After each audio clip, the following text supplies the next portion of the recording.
A warm welcome to my presentation, everyone. My name is Jorge de Heuvel and I conduct my research on humanoid robot navigation at the Humanoid Robots Lab at the University of Bonn in Germany. My talk today is about learning-based local obstacle avoidance for mobile robots. Let's start with a quick motivation on local obstacle avoidance. Here in this typical scenario, the robot has a built map of the static obstacles in the scene. And now when there's a new goal, like the plant in the top right corner that we need to water, the global path can be computed using algorithms like a star. However, dynamic humans are present in the scene and they are unknown to the robot. They are neither contained nor updated in the map. So for a successful navigation, we therefore need to rely on local obstacle avoidance. And our work neither covers global path planning today, nor does it cover mapping and localization. Here we solely focus on local obstacle avoidance. And this brings me to the title of my paper, that is Subgoal-Driven Navigation in Dynamic Environments, using attention-based deep reinforcement learning. And our architecture for local obstacle avoidance is hierarchical. At the top level, our subgoal agent predicts local collision-free subgoals in the vicinity of the robot. At the lower level, the motion agent outputs velocity commands to drive the robot towards the subgoals. Here in the example seen, the computed global path is not collision-free, so then the subgoal-guided orange path is actually successful and avoids the human here on the way to the goal. Let's now look at our learning architecture in more detail. On the left-hand side, we see a schematic of the training environment in bird's eye view. The training environment is simulated entirely in PyBullet, and the robot here is equipped with a lightweight 2D Lidar sensor to perceive its environment, that is depicted here in yellow. Here we simulate static and dynamic obstacles that are not taken into account during global path planning. Here the dynamic obstacles move on an A-star path. The subgoal agent state space, on the right-hand side here, contains two features. Firstly, Lidar information, and secondly, the 5 next upcoming waypoints, which on the left-hand side here, you can see as the black dots. Based on that information, the subgoal agent predicts the next subgoal. And then the low-level motion agent actually drives the robot towards that subgoal using velocity commands. I will zoom in here on the construction of the subgoal agent. Initially, it features two separate data streams, one for the path input and one for the Lidar input. The path module is a simple, fully connected neural network. But the Lidar module, however, features an attention mechanism. We will see that in detail in a second. And then afterwards, the embedded features are concatenated as input to an output network that directly produces subgoals. As announced, I will now present the Lidar attention module. The 360-degree Lidar is min-booled down to 8 arrays and subsequently split up into 10 sectors. These 10 sectors provide the dimension along which the attention is later on computed. And these sectors then obviously contain 8 rays each. The individual sectors are embedded and passed on to a feature and a score network respectively. These scores are used to weigh the individual embedded sectors in a weighted sum. And this is the moment where the most important information from the Lidar scan is extracted. Please note also that our attention mechanism here is lightweight and does not feature a query. Here again, you can see the overall learning architecture. Here this table will reveal the key design components of both reinforcement learning agents. Let's start with the subgoal agent. That one is trained with the DDPG algorithm. The state space is constructed with the current Lidar scan and the upcoming 5 next waypoints. The action space resembles a 2-dimensional subgoal position that is in polar coordinates. And as for the reward, we penalize any collisions because we want collision-free navigation, obviously, and we penalize deviations from the A-star path because this is a really good guidance. And then lastly, we encourage to keep a distance to surrounding obstacles. That information is directly inferred from the Lidar distance measures.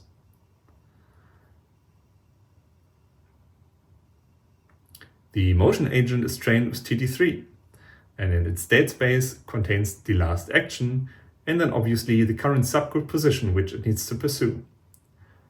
The action space are forward and angular velocity commands that directly drive the robot. We reward reaching the goal here in a sparse manner with this goal reward, and additionally penalize with a potential reward that minimizes around the goal position. This way, the motion engine quickly learns to drive towards the goal. And for training, we implement 3 different environment types. We have a corridor, an intersection, and an office environment. These are very minimalistic and they cover the key architectural components of indoor scenes. And here the wall placement is also randomized. Those are the blue walls. The gray walls are not randomized. And especially in the office scene, this creates very diverse room layouts, which is good for training. The start and the goal position of both the robot and the dynamic obstacles are basically sampled in the corners of the scenes. And then we also ensure that at least one dynamic obstacle moves on the opposite path of the robot to ensure an encounter. Let's now look at a video of the evaluation of the trained agent in simulation. And here we see the office environment. Here where the passage is narrow, like in the doorway, the robot waits and gives room to the moving obstacle. That's a clever move. And also here the robot avoids the dynamic obstacles. Here in this scene, the robot squeezes through the narrow gap. And lastly, again here, the robot actually makes room for the dynamic obstacle until it's safe to pass. And then we transferred the policy to a real turtlebot. So now let's look at the video of that. Here in this very first scene, the goal of the robot is behind the doorway. And again, we don't have access to these randomly placed static obstacles and also not the dynamic ones from the map. Here in the second scenario, we will encounter a dynamic obstacle. And in a third example, which is now up here, we have the robot entering a group of people. And here the goal position is just at the center of the group. And that's actually quite a mean one, because now we block the way for the robot. And the robot will actually wait before the path is clear. So we can see how our attention-based architecture smoothly transfers to a real robot.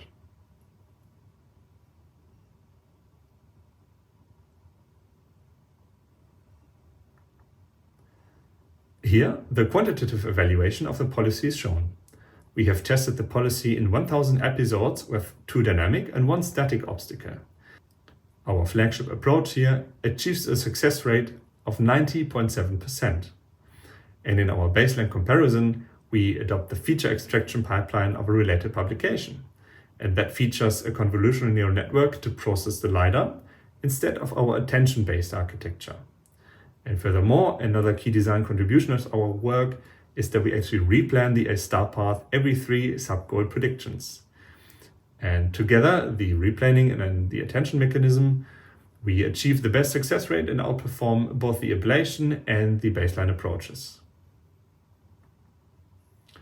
Here on this slide, we actually see what happens if we vary the number of dynamic obstacles that the robot encounters in the scene. And I want to point out here that the baseline approach is outperformed in all cases, and that reflects the joint contribution of attention and replanning. And then we consistently lose performance as the number of dynamic obstacles increases. And secondly, we investigated what would happen for different dynamic obstacle speeds. Here again, the baseline is outperformed in all cases, and we see that a deterioration in performance happens as the obstacle speeds increase. And lastly, for our evaluation, we have looked at the subgoal distribution. So where does the subgoal agent actually place the subgoals? We have split up this analysis into the 3 different environment types. And for the corridor and the intersection environment, those are scenes where you mainly have to move forward in a straight manner. This is also reflected here by the subgoal distributions. But then in the office environment, the subgoals are placed a bit closer to the robot, a bit more conservatively. And also we have more placement of subgoals behind the robot that actually reflects the changes in direction when you have to avoid dynamic obstacles. This is what we saw earlier in the video. To sum up and give you an outlook on our work, we presented the Subgoal-Driven hierarchical navigation architecture for mobile robots. And then our spatial attention and replanning or performs key design components of the CNN-based baseline. And then lastly, we achieve a smooth and a safe sim-to-real transfer with our robot. As a logical next step, maybe not only looking at this spatial attention dimension, but also incorporating a temporal attention dimension would be a very interesting path to go to. And we have already uploaded another follow-up paper for this, which you can find here behind the QR code, and that links the archive. For further discussion, feel free to get in touch with me. The QR code here provides all of my contact details. And for more research, I would also like to point you towards our websites, which are also indicated here on that slide.